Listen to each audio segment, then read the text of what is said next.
მართლმადიდებელი სამყარო ბრწყინვალე აღდგომის დღესასწაულს აღნიშნავს. დღესასწაულთან დაკავშირებით ტაძრებში სააღდგომო ლიტურგია შესრულდა. სადღესასწაულო ლიტურგია ჩატარდა სიონის საკათედრო ტაძარშიც, რომელიც პატრიარქის მოსაყდრე შიო მღვდელმთავრებთან ერთად აღავლინა. დამოუკიდებელი საქართველოს ისტორიაში ეს იყო პირველი აღდგომა, რომელსაც ჩვენი ქვეყანა პატრიარქის გარეშე შეხვდა. შესაბამისად, პირველად მოვისმინეთ საპატრიარქო ტახტის მოსაყდრის შიო მუჯირის აღდგომო ეპისტოლე. მან როგორც მოსაოდნელი იყო ილაპარაკა ილია მეორეზე და არაერთხელ ახსენა სიტყვა ერთობა. მარიკა ბოლქვაძე განაგზობს საუბარს ფორმულას პირდაპირ ეთერში. მარიკა, გისმენთ.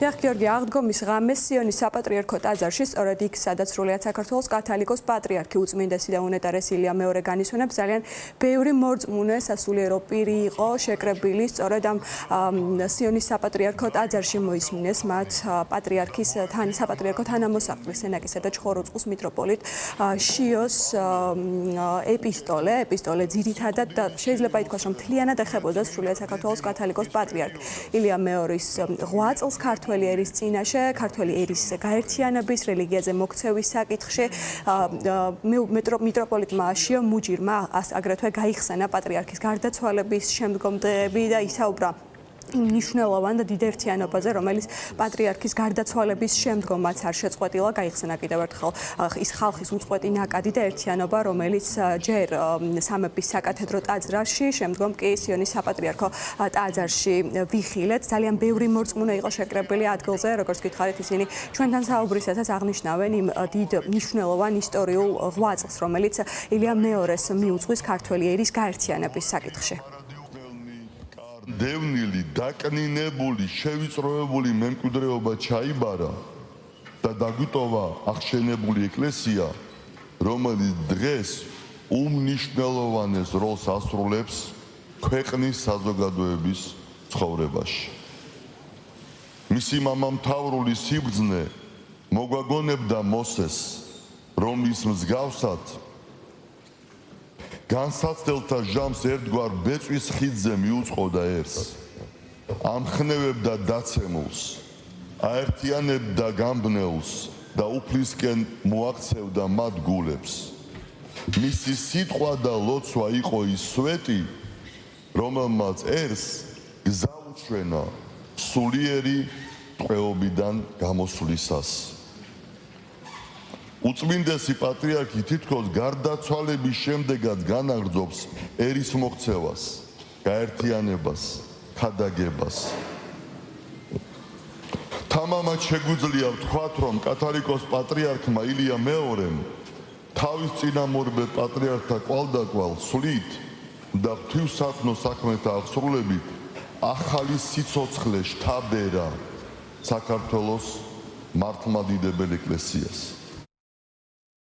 პირველი აღდგომა არის უწმინდესი პატრიარქის გარეშე და წლევანდელი ეპისტოლე, ასევე სააღდგომო ეპისტოლე საპატრიარქო ტახტის მოსაყდრემ მისმა მაღალ ყოლადო სამღვდელოესობა მეუფე შიომ გააცნო ქართველ ხალხს სამღვდელოებას და ყველა მორწმუნე მრევლს. მეუფე შიომ ძალიან მნიშვნელოვნად ბრძანა მისი უწმინდესობის ღვაწლი, რომ ეს ყოველთვის შეუფასებელი არის და ძალიან ძნელი არის პატრიარქის ღვაწლზე საუბარი.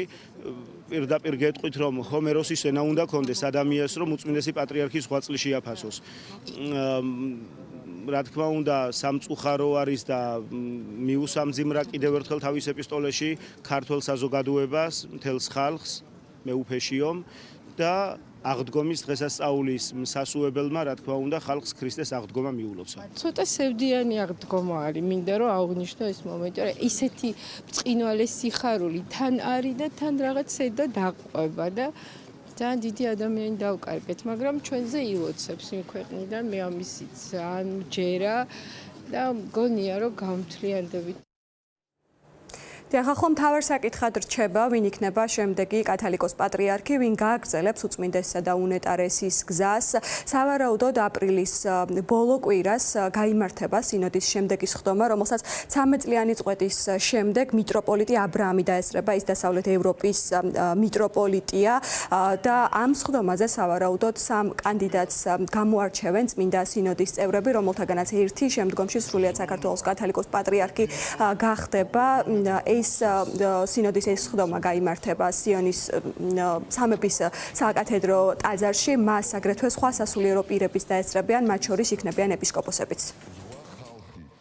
სინოდი მაინც იცით რა არის, ყველა არის და შესაბამისად ყველას აზრი ისმინება. ეხლა ერთი ადამიანი ერთი აზრის არის, მეორე მეორის, მაგრამ აი სინოდის თავარი ღირსება და თავარი თვისება არის, რომ ხმათა უმრავლესობით წყდება ყველაფერი. იმ შემთხვევაში თუ კომისიის რომელიმე წევრი დასახელდება კანდიდატად, ის მერე კომისიის წევრი აღარ იქნება და ჩანაცვლება მოხდება სხვა მდევთავრით. ვიკითხოთ ეპისტოლეზე, წელს პირველად განსხვავებული ფორმატით მოვისმინეთ. ბუნებრივია, რომ განსხვავებული ფორმატით მოვისმენდით და სხვათა შორის ვესაუბრე მეუფეშიოსაც და მე ვფიქრობ, რომ აი აბსოლუტურად უნაკლო და უზადო იყო, ესე იგი, იმიტომ რომ ძალიან კარგად იყო ჩამოყალიბებული ღვთისმეტყველება აღდგომის და ერთი ზედმეტი სიტყვა არ იყო, ძირითადად იყო პატრიარქის შესახებ და მე ვფიქრობ, რომ ეს სწორია.